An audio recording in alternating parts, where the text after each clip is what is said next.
Hey guys, insight number 4. We're in section 104 for this one in verse 80.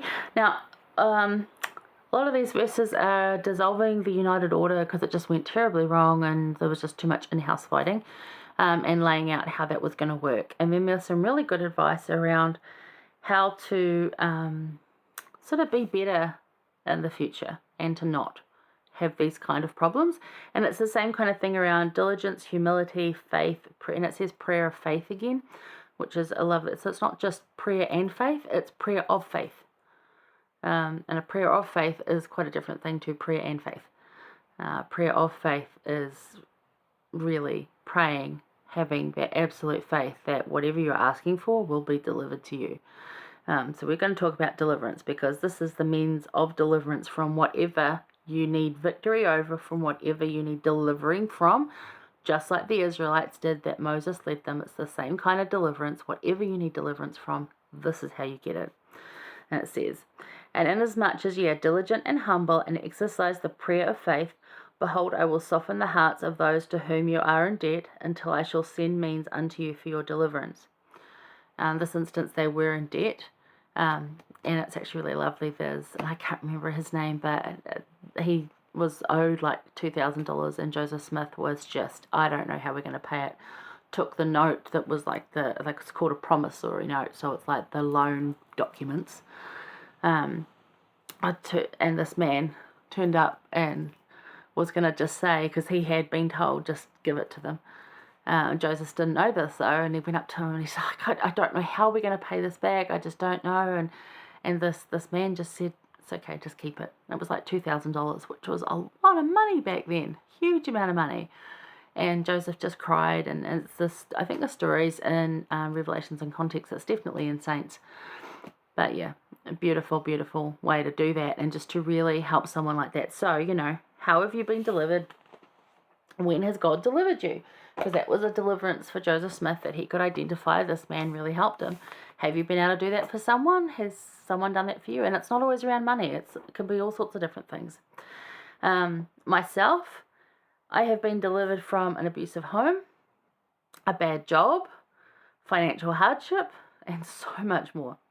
So part of having victory is being delivered from the hard, horrible, or difficult thing. The Lord will provide the way of deliverance. You will see this path through being diligent, humble, and exercising faith, especially through prayer, and having that prayer of faith that I talked about, where it's not just having faith and praying. The prayer of faith is that praying, having the faith that whatever you are asking for, whatever deliverance you are begging for and pleading for, and believe me, you do, tear-stained pillows, and you beg and you plead for deliverance for some of these situations. From the job that I got deliverance from, I was crying before I went to work, while I was at work, and when I was coming home from work. Please deliver me from this job. And I was in it for 6 months. Really horrible 6 months, dark 6 months. But he did deliver me to a much better job that I really enjoyed and would still be doing had I not got sick. So it happens. But that's that prayer of faith that he said now. Now, Gordon B. Hinckley, he said, God will always make a way where there is no way. And I just really like that, because I couldn't see a way out of the job. I couldn't see any other job. I didn't have time or energy to apply for another job. I kept looking for ones. It just had to be the right time. The timing wasn't there, and the frustration that I had when the Lord said, wait, and he's doing that with me right now, because as you know, and I've talked about, we want to move. And we need the money to come through from several estate inheritances, which is going to be beautiful, but I want to put it back into a home that I can pass on to family and have the safe space and do all that. And I have all these dreams around it, and I know what I want to call it, and I know what I want to look like. And the Lord said, wait. And it's like, but, no, wait. And that's been really hard, because I can't see how it's going to happen. But I have that prayer of faith where I'm asking for it, and he's going to provide it, because I don't have the money, but I know that's what he wants me to do. So that prayer of faith, the way's going to be there. Where there is no way, he will provide the way. President Hinckley said it.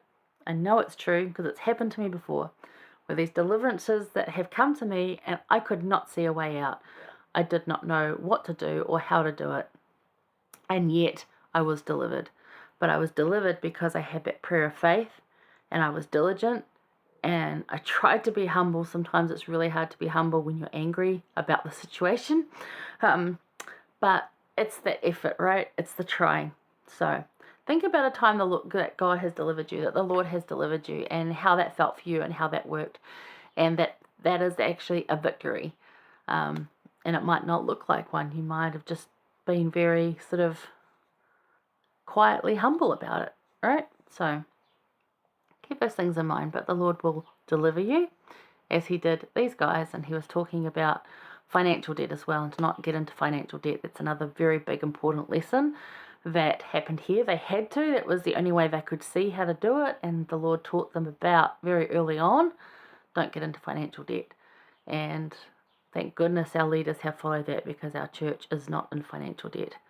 It's pretty cool. And we shouldn't be in financial debt, so hopefully you guys aren't. And if you need help with that, there's a lot of financial services that can help you. So again, conversation, share, ask questions, give experiences. I love to hear from you guys.